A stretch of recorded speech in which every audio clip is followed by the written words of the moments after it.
We'll get through these.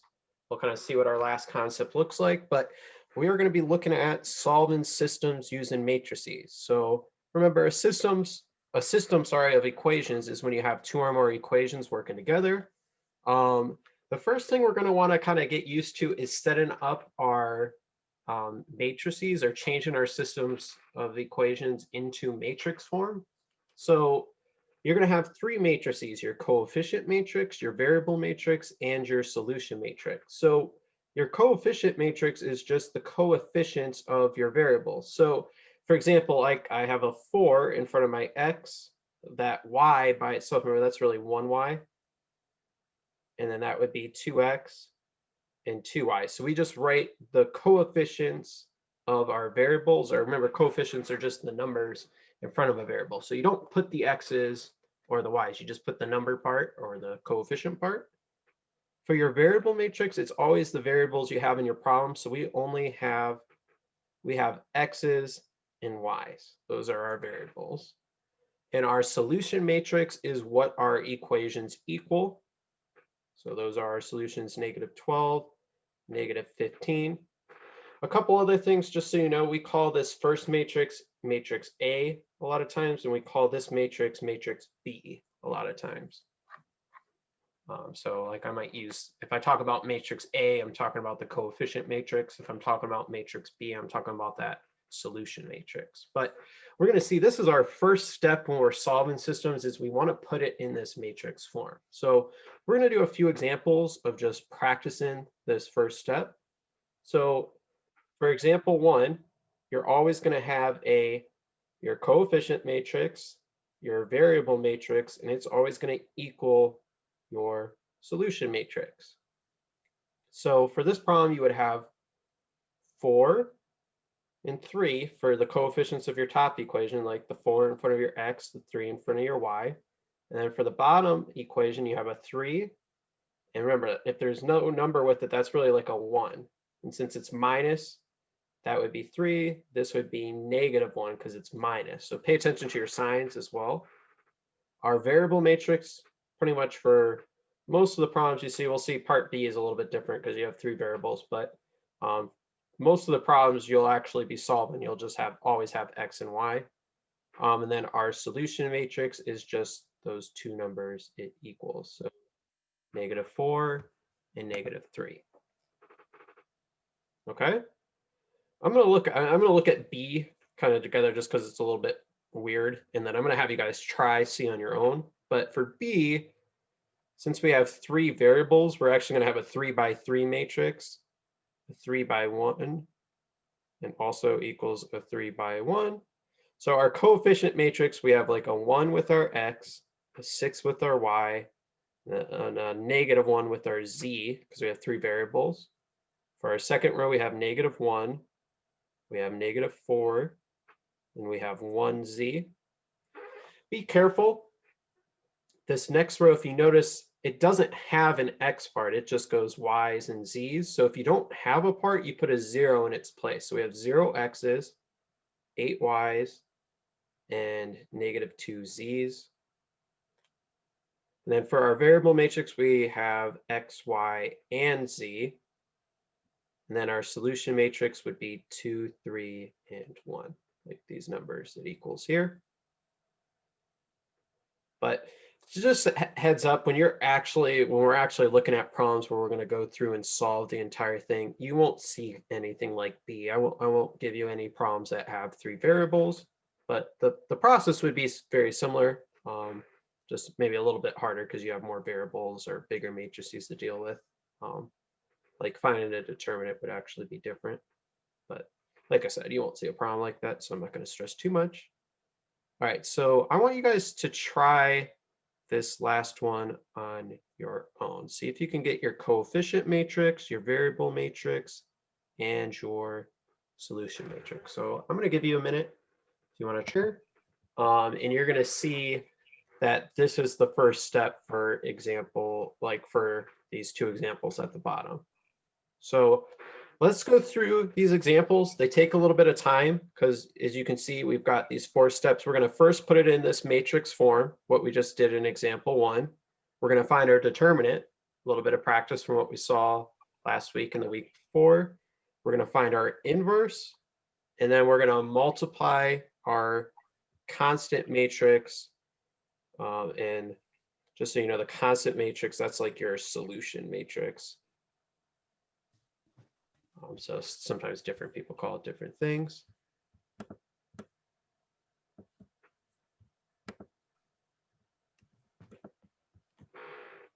So let's kind of go through this. So we're going to just do one step at a time, and we'll see if I can squeeze this in or not. So step one, we just want to rewrite it. So I'm going to go a little bit quick because usually it's not this first step, but you're going to write your coefficient matrix, and 1 and -1 for the top. Remember, there's ones really if there's no number. 2 and 1. There's a 1 with that y in the bottom as well. So let me just write that. Oops. 2 is kind of small. Our variable matrix would just be x and y, and that's going to equal our solutions, or some people call that the constant matrix as well, like this one I'm writing. But I usually call it the solution matrix myself, but it doesn't really matter. So that's step one. Step two, we want to find our determinant. So, and when you find your determinant, it's always going to be of matrix A, or it's the only 2 by 2 matrix up here. So, I mean, it shouldn't really ever be confusing which matrix, but it's always the first one, like your coefficient matrix. But you'll see pretty much in all the problems, at least I'm giving you, that it's the only one you could do is the first one. So you take the first diagonal multiplied together, and then you subtract the second diagonal multiplied together. And you could either work out each part, or I usually just do like the first diagonal, that would be 1, minus the second diagonal would be -2. But if you plug this in, you should get 3 for your determinant. So that's step one, or sorry, step two, not step one. For step three, we're going to find our inverse. Or remember, that's the A with the -1, that's like the symbol. So you take 1 over your determinant, so 1 over 3 in this problem, times, we got to switch up our matrix. If you remember, oops, that's a 1. So the first diagonal trades places, like the A and the D, or the 1 and the 1, so nothing really changes when they swap. The -1 is going to turn into a +1, and that 2 on the bottom left is going to turn into a -2. So remember, your first diagonal, they swap places. The second diagonal, you switch your signs, just like you were doing if you finished your quiz from yesterday. And then we're just going to put all of our answers over 3. So we'd have 1 over 3, 1 over 3, -2 over 3, and 1 over 3. So this is my inverse. That A with the -1, remember, means the inverse. Okay. So then we're almost done. So what's different between this and what we've seen before is we're going to solve. And I'm going to explain why we do this. But basically, you take your inverse times that B matrix, or your solution matrix. And let me kind of show you why this is so. And if you look, so it says step 4, multiply the constant matrix by the coefficient matrix. Oh, wait, this is incorrect. This should actually say the inverse matrix here. Didn't even catch that earlier today. Sorry, because that's what we're doing. We're really taking our inverse times this B matrix. But the reason we do this, I'm not going to write the whole matrix, but if I multiply this inverse on this side, it cancels out. So I get that my variables equal the inverse times this side. Because if you do it to one side, you have to do it to the other. So I'm just gonna, so what we're gonna have really, and it's gonna be like this for every problem, we're gonna have xy equals our inverse matrix. So I'm just gonna write that, what we got above,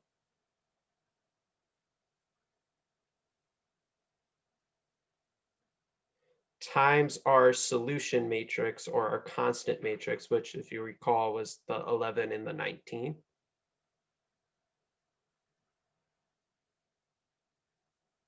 So we just got to multiply this out to get our answer. So our answer is always going to be, for at least the problems I'm giving you, a 2 by 1. So remember, it's been a while since we multiplied, but remember, you take your first row times your first column. I know these are fractions. I do apologize. I'll try and make sure the problems you have to do on your own. But my advice is just put this in your calculator. If you don't have a calculator that does fractions, just take my word. This is how you do it. Remember, you take your first number times the first number. So 1/3 times 11 would be 11 over 3, plus, then you take the second number times the second number of the column. So 1/3 times 19 would just be 19 over 3. If you add these together, you're going to get 30 over 3, or it would just be 10. But if you don't have a calculator handy, just trust me, that's how this would work. And like I said, I'm going to try and give you problems where you don't have any fractions. So hopefully it's not too bad on your own. To get our final answer, or like to get our final spot, we're going to take this bottom row and we're going to repeat the process. We're going to take it times this column. So that would be -2 over 3 times 11. That would be -22 over 3. And then plus 1/3 times 19 would be 19 over 3. So if you work this out, or if you put it in a calculator, just trust me, it would be -1. So our final answer, what we got is x equals 10, and we got y equals -1.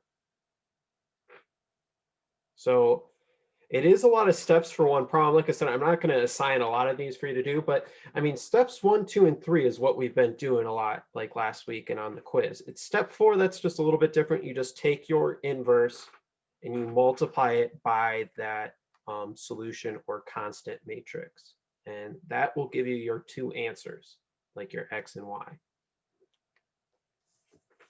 So we're going to look at one more example before we leave today. So let's just I'm going to erase a little bit of this just so I have space. And I might have to erase more, we'll see. Let's separate these. So let's go through those steps again. So step 1, get it in matrix form.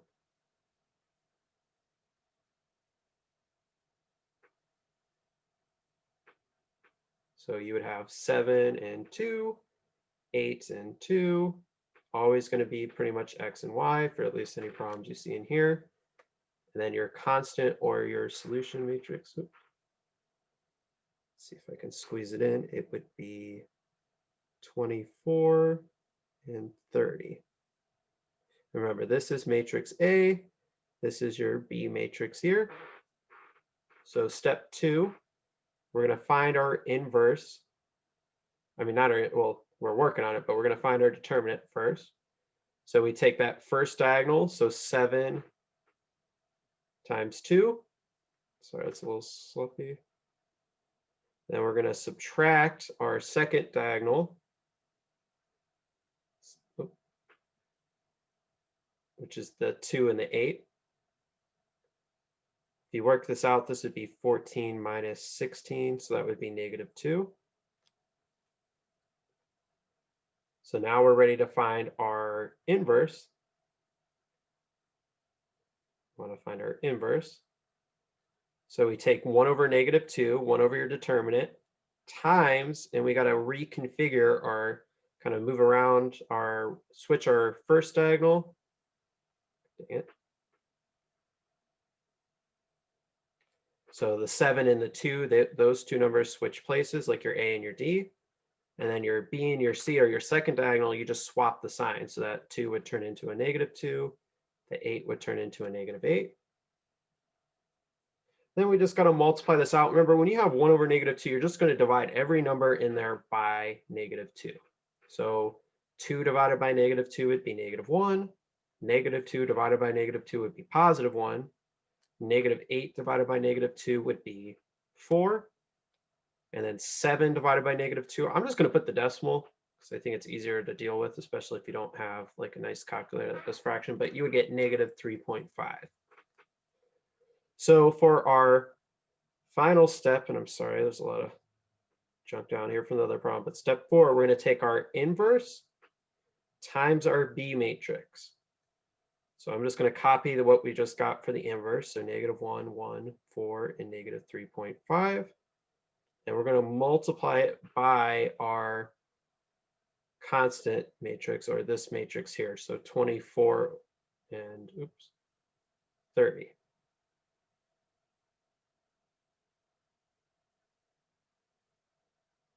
So remember, this is going to give us our answer. So like the top numbers are X, the bottom numbers are Y, but we take our first row and our first column. So that would be -1 times 24 plus the second number 1 times 30. And if you don't have a calculator handy, I'll just be yours. But if you plug that in, you would get 6. Then you're going to do the same thing, but you're going to look at the second row times that first column. So 4 times 24. So we would do 4 times 24 plus -3.5 times 30. And if you don't have a calculator handy, and I know it's a decimal too, which doesn't help, but if you work this out, where's my key? I want to make sure I'm not wrong. You should get -9. But just take my word for it if you're not plugging in or you don't have something to plug it in right now handy. But you can always use the Delta Math calculator too on these. If you just sign in, it'll pop up. But so what we just found is, remember, our X equals 6, our Y equals -9.